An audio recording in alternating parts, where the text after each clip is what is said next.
After I finished my training, my first posting as Assistant Superintendent of Police or Subdivision Police Officer was in a highly terrorism infested area. So Mm. that time, Sikh militancy was at its peak. It was very dangerous. But Yeah. I came out as a winner, and I was also awarded the Police Medal for Gallantry by the President of India.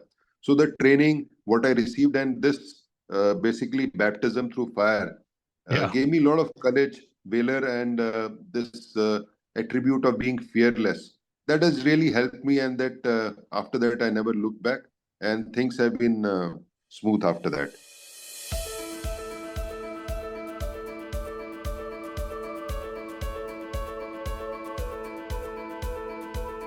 Hi, friends. Welcome to the Aspire and Acquire podcast. I'm your host, Sandeep Suri. Join me for listening to some incredible stories about some of the best professionals from very diverse fields like combat flying, robotic surgery, dancing, tea farming, journalism, deep sea diving, and so on. These accomplished professionals are not just outstanding in their jobs, but also have unique stories to share with us. We have tried to make the show truly global by having these guests from different parts of the world.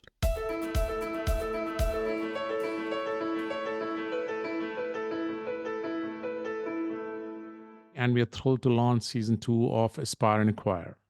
Just like in season 1, we have lined up some incredibly accomplished guests, but this time with even more diversity.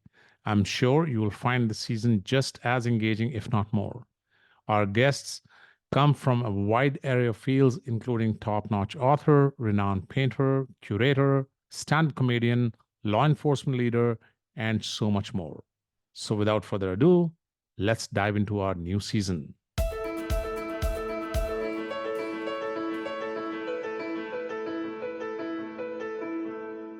Hi, friends. Before we dive into our show today, let's take a moment to appreciate the profound significance of the Indian Police Service, commonly known as IPS. The IPS is not just a career, it's a calling. Every year, tens of thousands of aspirants across the country dream of donning the uniform and serving the nation in one of the most prestigious and challenging roles in Indian governance. In fact, over a million candidates apply for the UPSC Civil Service examination, but only around 150 are selected into the IPS, making it a highly coveted and competitive path. This symbolizes not only the rigorous journey required to succeed, but also the immense responsibility and honor that comes with the role. We are honored to welcome Mr. Sanjay Kundu as our guest today, one such inspirational figure to the Aspire and Acquire podcast. A recently retired IPS officer, Sanjay has served in leadership roles across the state, central governments, and with the United Nations. Sanjay is a distinguished retired IPS officer from the 1989 batch, known for his exemplary leadership across diverse roles in the state and central governments, as well as with the United Nations. He was the topper of his IPS batch and was impaneled to hold DG and DG equivalent positions in the central government. Over his illustrious career, he held significant positions, including serving as the Director General of Police of Himachal Pradesh from May 2020 to April 2024. Sanjay has vast experience in the fields of vigilance, public policy, financial management, and police administration. His notable career highlights include UNESCO Award for Leadership in Water Resources during his tenure with the government of Himachal Pradesh, Principal Secretary to the Honorable Chief Minister of Himachal Pradesh, managing administrative, financial, legislative, and confidential matters, making him the only IPS officer to serve in this prestigious role. Principal Secretary for Excise and Taxation, Vigilance and Information and Public Relations, as well as Principal Resident Commissioner of Himachal Pradesh in New Delhi.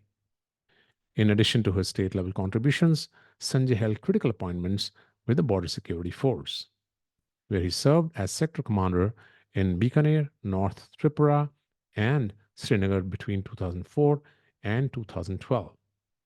He also represented India as Police Commissioner within the United Nations system. He pursued His education at prestigious colleges like Harvard University and the National Defense College in New Delhi. Additionally, he was a Hubert Humphrey Fulbright Fellow at the University of Minnesota. Sanjay has been recognized with numerous awards for his service, including the Police Medal for Gallantry, the President's Police Medal for Distinguished Service, and the Police Medal for Meritorious Service. He was also awarded the UN Medal with Bar on two occasions for his contributions to international peacekeeping efforts. In this episode, Sanjay will share his incredible journey from topping his IPS batch to managing complex administrative and law enforcement challenges, both at home and abroad. We will dive into his unique experiences in leadership under pressure and the challenging landscape of policing in India. So let's dive into the show and begin our conversation with Sanjay Kundu.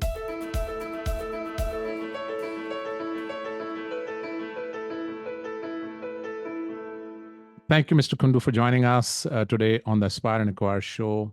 We are truly honored to have you with us, and we eagerly look forward to learning from your incredible journey. Welcome to the show.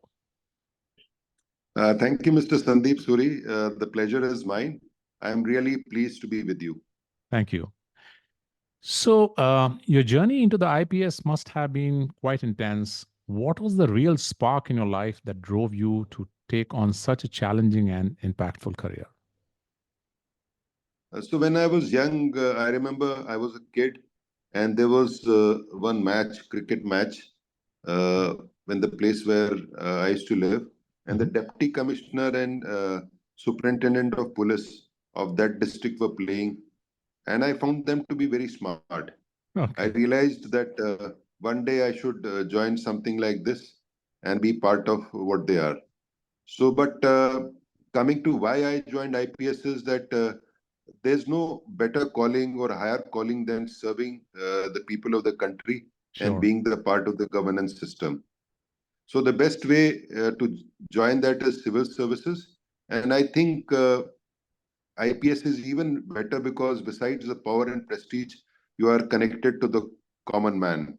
So in 1988, I wrote the civil service examination and I got rank of 114 All India.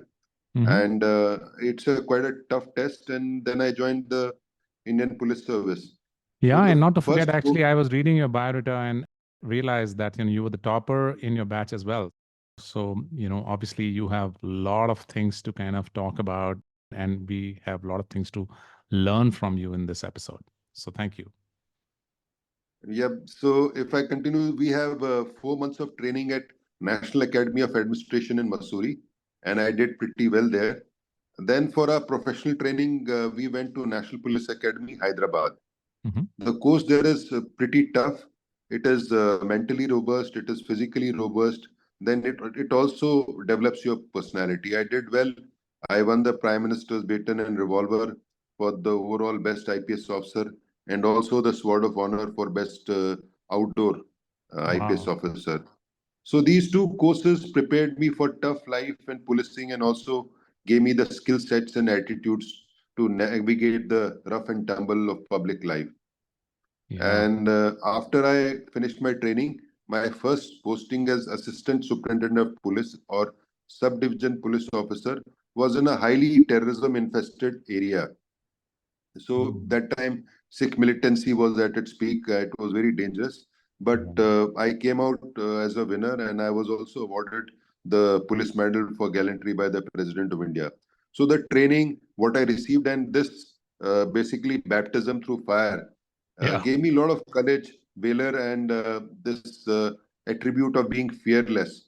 That has really helped me, and that after that, I never looked back, and things have been smooth after that. Excellent. So I want to switch gears and talk about the early years.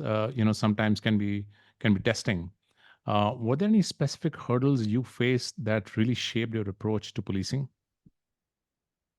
There were no hurdles as such, but what happens when you are in a job like IPS, you get transferred very often. Mhm. So you have to be robust. You need to make friends quickly and dissociate with people quickly. But the turning point in your career is when you are made the district superintendent of police. So district Mhm. SP. So that is a huge, huge responsibility. You get that very early in your life, 4 or 5 years into service. Oh, I So see. that means Okay. you are in charge of the district, and that means whole life and property, law and order, crime control, VIP security, disaster management, traffic management, and everything. But the challenge there is that you are under 360 degrees review from everyone, your political and administrative bosses, media, judiciary, civil society, and everyone sees how you behave, and you're almost under a microscope. So, but if you pass that test, then the government keeps entrusting you with the higher responsibilities. One thing Oh. I want to add here is very early on, I became the AD camp. You call it ADC to the Honorable Governor of the state. Oh. Now, that is a governor house is the best address in the state. So everyone who matters comes there. So that gave me a hands-on experience on grooming, courtesy, dealing with VIPs, organizing functions in a dignified manner, and also helped me grow as an officer. So I can say that all these things helped me. And then in this job, you meet so many cross sections of people, right from VIP dignitaries to people who come to you for help. They are marginalized and sections of the society, women and children. So it gives you a very, very broad spectrum of experience, and it helps you develop your personality. But here I would like to say is early on, it is largely this tactical and operational leadership that you have to show. And as you grow up, you become more strategic. That leads to another question, actually. Leadership at your level is certainly different. How does the role of a senior officer differ in terms of decision making compared to someone just starting in the force? See, Sandeep, the three core values that I believed and that I held very strongly were professionalism, integrity, and respect for diversity and gender. So this is all throughout the career. Mhm. Then early on, the competencies that you can say help are communication, teamwork, the ability to plan and organize, sympathy and empathy to weaker sections, being creative, innovative, being technologically savvy, and being a lifelong learner. But as you grow up, as you go into higher positions, there are slightly different kind of competencies that you need to show. Mhm. See, every organization is a pyramid. Not everyone reaches to the top. True. But what I can say from my experience that helped me was first was leadership, second was vision, third is empowering others, basically delegating responsibility, building trust, managing performances, and decision making or judgment. So these are the higher quality, basically competencies which help when you go higher. And uh, generally, they have helped me and to perform and deliver. But there's a caution here. Mhm. Our service comes with a lot of power and prestige, but sometimes this gets into officers' head also. Sure. So here, I like to quote a Urdu couplet basically. We sometimes think that the power is with us, but power is actually with the chair that we hold. तुमसे पहले वो जो शख्स यहाँ तख्त नशीं था, उसको भी अपने खुदा होने पर इतना ही यकीन था. So Mhm. basically, the officer who was occupying the chair before you also thought himself as a god, Well, but that is not the case. The power is in the chair, and you are there just to discharge that kind of responsibility. execute the responsibility. Beautifully, beautifully articulated. The kind of job a police officer does, it has a lot of pressure. How do you personally manage the stress that comes with the responsibility? See, as I told you, the kinds of training that we received and the early training in the field, uh, this basically gives you the attribute of poise, composure, mental and emotional balance. Mm. This is very important to manage high stake and high pressure jobs. And being in the IPS is one such job. But then you cannot always be in firefighting mode. So you need to show some vision. You need to plan ahead of time. You need to identify strategic issues, opportunities, and risks, then Yeah. inspire and drive organization in that direction. However bad the things are, because every time things will not be rosy, you need to convey enthusiasm about the future to your staff and to the public at large. You cannot say that you're a failure. Then you have to show leadership as well. You have to be a role model. You have to empower and delegate things to others. One thing I found was that in our job you cannot have dysfunctional relation with anyone. Mm, You need to carry on with all the stakeholders, also manage conflicts which very often exist. Uh, Conflicts among officers, officials are very common. But as a leader, you need to manage that. That brings down the level of anxiety and stress in the organization. And finally, as a leader, you need to be a good shepherd, and you need mm, to drive the sheep to the right direction. It's a difficult job, but I think our service prepares you, and ultimately, you find some officers in the state who can manage the state very well. yeah, yeah, sure. So there must have been leadership moments that really tested your leadership skills. Can you share a time when your skills were put to the ultimate test? I guess I can think of one such situation which happened about 1.5 years back. Mhm. What happened was that Himachal Pradesh is a Himalayan state. Yeah. We have a lot of disasters, but the disaster that we had last year was probably the most severe in last 100 years. It was probably the worst in the century. Mm, All the rivers were flooded. There were landslides, there were mudslides, there were cloudbursts, and there was earth sinking all over the state. yeah. Now, and this is also a tourist state. It was a peak tourist state, and our state police did not abandon the post. Mm. We held on, and I'm very happy to state that we rescued over 100,000 persons, and Wow. this included about 5,000 foreigners and more Wow. than 12,000 That vehicles. must be quite a task. Yeah, it was a huge task. I toured the whole state. I did not abdicate my responsibility. I did not sit in my office or residence. I cheered up all my staff who was working on the ground Mm, tirelessly and ceaselessly. And I'm very happy to state that after this, when we did this, I got the appreciation letter from the Honorable National Security Advisor, the Indian Army, the state wow. government, and the World Bank also lauded uh, our efforts because they were very happy the way we carried out the disaster response. It was a very proud moment for me personally also, I'm sure. and this did not happen because of the miracle. This is because the force worked tirelessly, dauntlessly, and ceaselessly. But it gave me a huge satisfaction. These were very tense moments, and our lives were also at risk. But we were happy to rescue so many people and bring them home safely. Yeah. No, always, we always think it's an easy task, but it becomes overwhelming, especially, when you have to go through special circumstances, it becomes a daunting task. So thanks So, Sandeep, for, can I add something yeah, here? please go ahead. So, when I came to Delhi, I interacted with ambassador of one of the countries whose citizens we rescued.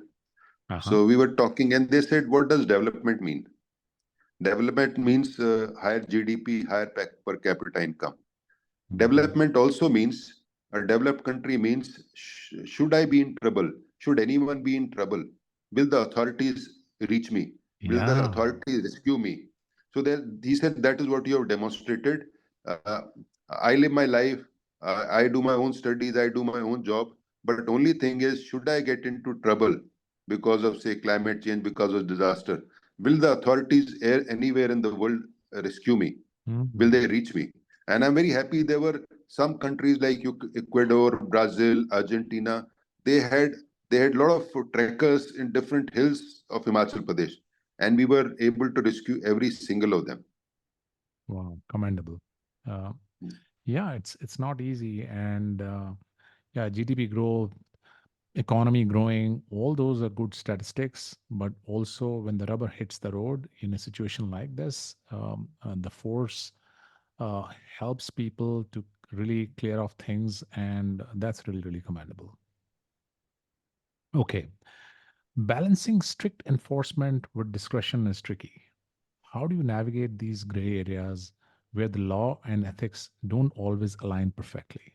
I'm sure that you must have had a lot of situations like this where you had to take a call because things are not black and white every time you take a decision.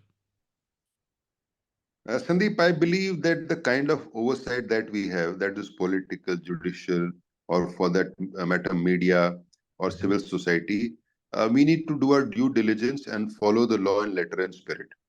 That is the best policy. Follow both the procedural law and the substantive law, Mhm.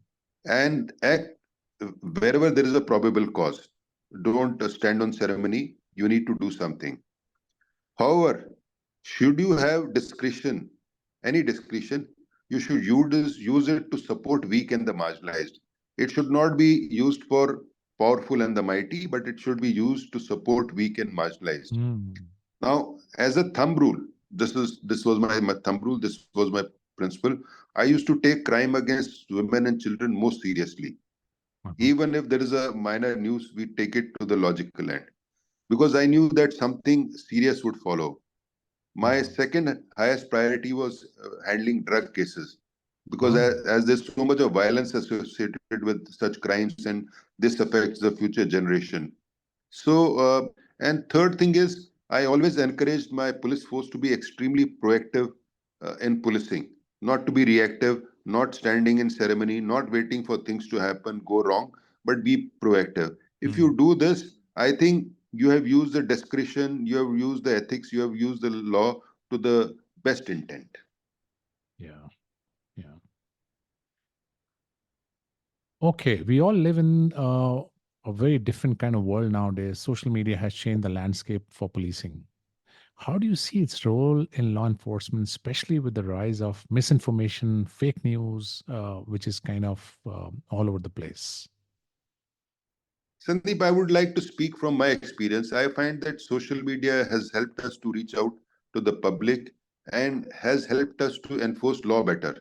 maintain better rule of law. So before I joined as DGP, my predecessors were very averse to social media. But I said, no, we need to be on social media. Our coverage on Twitter, Facebook, Instagram, or YouTube was minimal. I said, no, we need to leverage it to our benefit. This is the modern world. Yeah. The result was that it helped in reducing crime against women and children, helped to reduce accidents, deaths, and injuries, helped to reduce drug cases and organized crime, and it also gave us a platform for showing our work to the people and get their feedback. Because when you do it, people send comments also, and then you can act on them. Secondly, many of the issues that police deals with are multi-stakeholder issues. We cannot do it alone. We Mhm. have to partner with others, and they can help us to solve the problems. I found that social media was a platform where we can actually deal with other stakeholders quite well. But there was a caution. There are some individual officers who are busy glorifying themselves on social media while doing little professional work. I am totally against that. I said no personal glorification on social media. Do collective work, share it with the public, get feedback. But I am against individual officers uh, busy in social media and not doing their professional work. Yeah. And as you rightly said, you can definitely use social media to your advantage. Sandeep, can I add something here? Yeah. I'll Yeah. just give you a case in point. Yeah. Himachal is a hilly state, and we had a lot of accidents there. Then, when we analyzed accidents, and we used the social media when it was snowing, when Mhm. it was raining very heavily, when it was very foggy, when there was a lot of mist, we used to advise people uh, travel only if it is extremely necessary. You please avoid a travel which can be postponed. Now, simple advice like this helps in reducing accidents and also preventing loss of life. So, these are the small ways in which Sure. we basically interacted with the public. We gave them relevant advice, which ultimately helped in better public security. So, our ultimate objective was better public security, and to that end, we used social media to a great effect. Yeah. Yeah. So talking about cybercrime, we all know that cybercrime is on the rise. How is the police force adapting to tackle these new age crimes like online fraud, hacking, and cyberbullying? Sandeep, you're correct. Cybercrime and cybersecurity are the greatest challenges of the present day. It is said that if cybercrime were a nation, it would be the third richest, with over 7 billion US dollar lost in the cybercrime every year. This figure is increasing. Just to tell you the extent of how serious the problem is, in the year 2022, we have got two major things in cyber crime in India. One is cybercrime helpline 1930.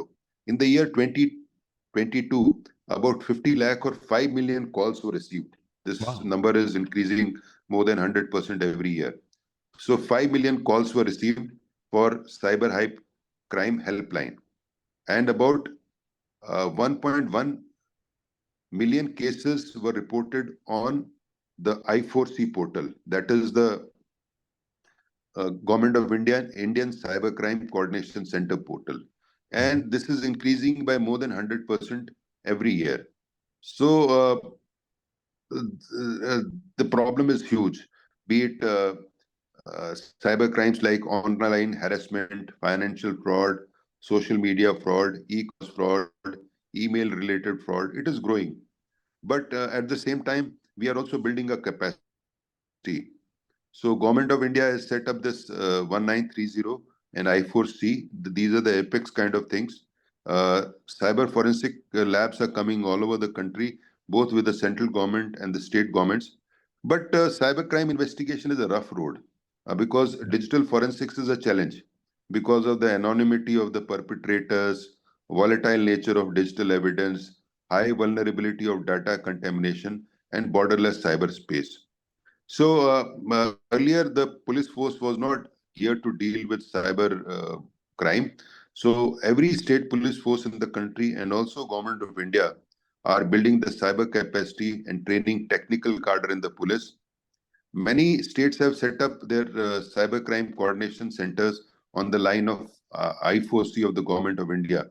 And the latest initiative that is being taken by Government of India and the state government is setting up and establishing cyber commando force in each state. So whenever cyber crime takes place, they will rush there with the cyber forensic mobile lab and take care of the case.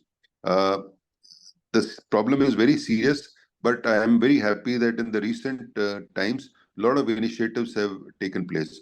And in Himachal Pradesh, what happened? We approached the High Court, and we said that whenever a person lodges case in Cyber Helpline 1930, his property which has been frozen should be released to him or her.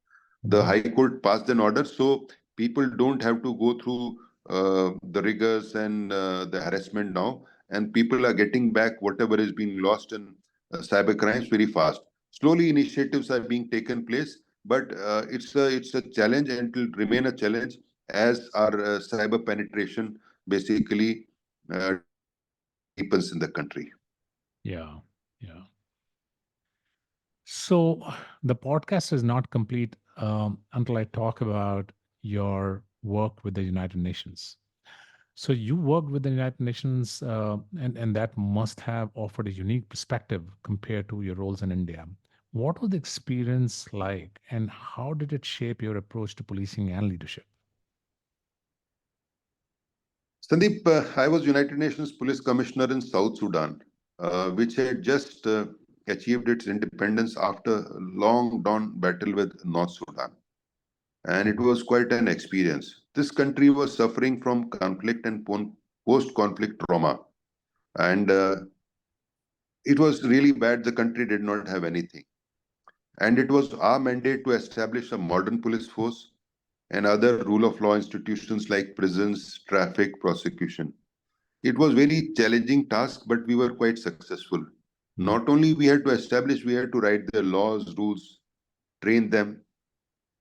So what we did was we did a lot of work regarding capacity building of the country, and there were ethnic groups fighting with each other. So we did conflict mitigation also, and there were a lot of human right abusers. We used to investigate them and bring them to logical end.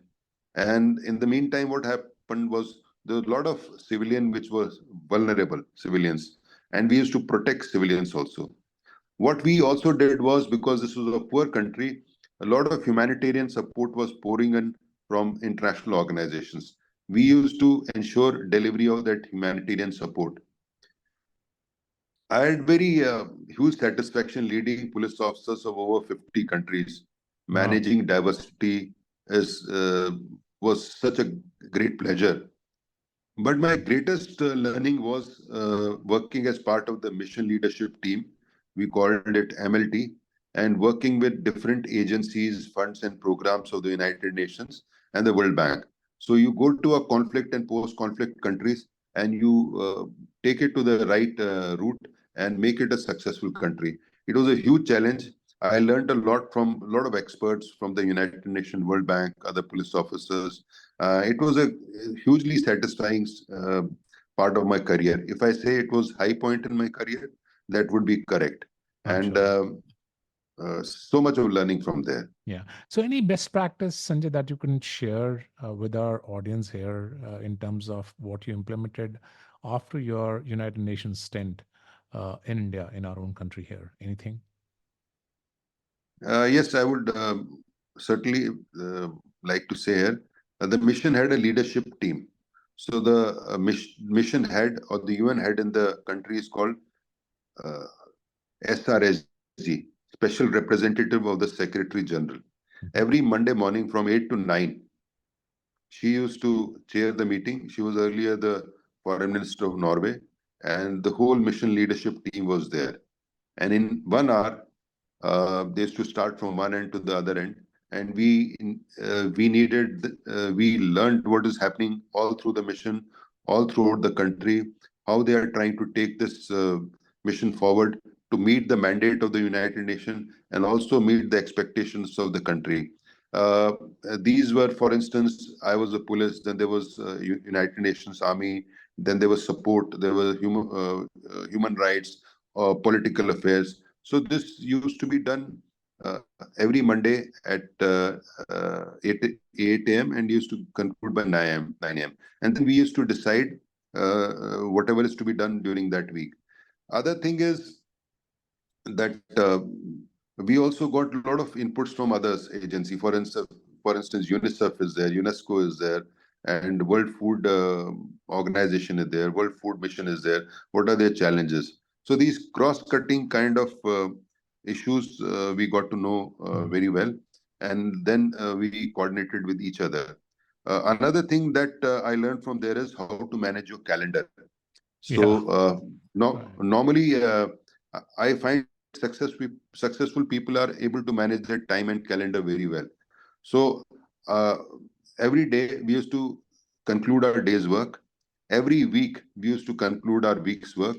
Every month we used to conclude our month's work, and every year yearly work. And there was a lot of review and monitoring of the same.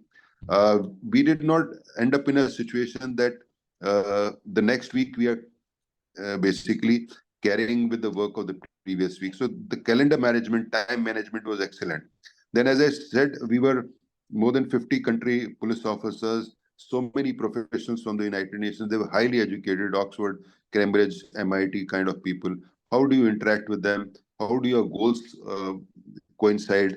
Uh, how do you then work as a team and take a country which is conflict or post-conflict situation forward? So it was a huge learning experience, and it actually helped me a lot. And see, then what happens is what I learned also was the importance of teamwork. Mm. How do you work as a team? How do you work and perform in cross-functional teams? Communication, being patient listener, an articulate person, ability to plan and organize. And these were huge competencies that I learned there, and they have actually helped me in my life. Yeah. And always, when you're working with a team which is culturally diversified, there's this huge, huge amount of learning we all will have, from different aspects of culture and different aspects of nations that they bring to the table. Yeah. And there's one more thing: United Nations uh, has very high agenda as gender. For some reason, gender is not so high in India, but they want women to be represented and women to be represented properly, not in the margins, but in the center of the whole plan. And also, they have huge respect for diversity. I Mm, think these were two great competencies which have helped me. sure. So, finally, for the young aspirants listening, what qualities do you believe are most crucial for success in the IPS?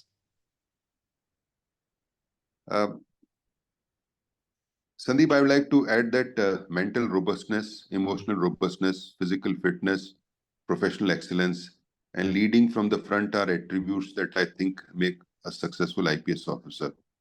And as I said in the beginning, it is a great job. And besides doing your professional work, that is maintaining order, protecting lives of people, you are central to whatever is happening in the country and part of the growth story of the country. If you are a success, you become a part of the folklore.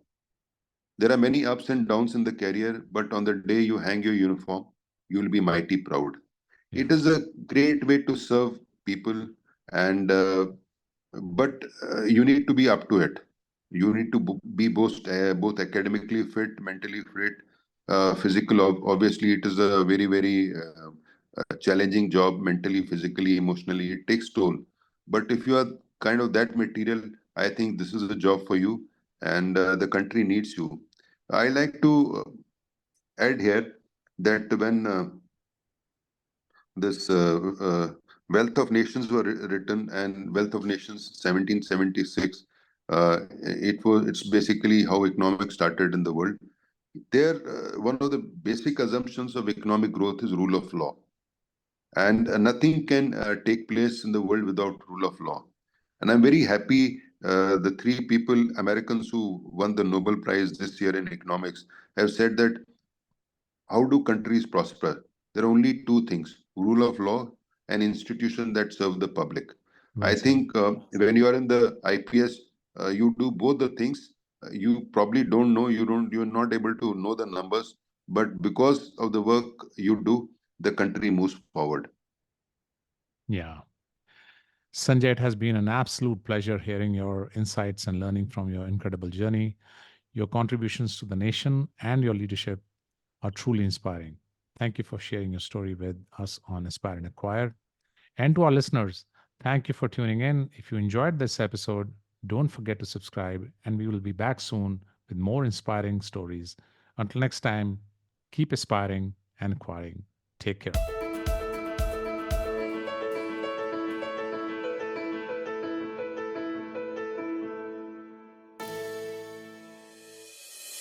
In the recommendation section of this episode, we have something truly exciting to share: The Departed, one of the best cop movies I have ever watched, starring legendary actors like Matt Damon, Leonardo DiCaprio, and Jack Nicholson. This gripping crime thriller unfolds in the gritty streets of Boston. With its intricate plot and explosive climax, The Departed has earned its place as a modern classic. If you enjoy high stakes games of cat and mouse, this is a must watch. Happy viewing and see you in the next episode.